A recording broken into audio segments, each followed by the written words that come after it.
জীবন না খুব কঠিন। না, জীবন কিন্তু খুব কঠিন না, আমরা তাকে কঠিন ভাবি।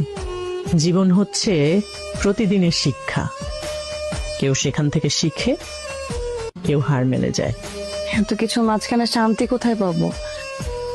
শান্তি তো কোনো জায়গা না, এটা হচ্ছে একটা ফিলিং বা সিদ্ধান্ত বলতে পারো। মনে করো তুমি যদি সিদ্ধান্ত নাও যে তুমি রাগের মধ্যে বাঁচবে না, ভালোবাসায় বাঁচবে, তাহলে দেখবে শান্তি তোমার সাথী হয়ে গেছে। কিন্তু আমি না আপনাকে দেখে খুব অবাক হই। আপনি সবসময় অনেক শান্ত থাকেন, দেখে মনে হয় যে সবকিছু মাঝখানে আপনি শান্তি খোঁজেন। কারণ আমি বুঝে গেছি জীবনে মানুষ কখনো বদলায় না, বদলায় সময়। সেজন্য কোনো মানুষকে চেঞ্জ করার চেষ্টা না করে নিজে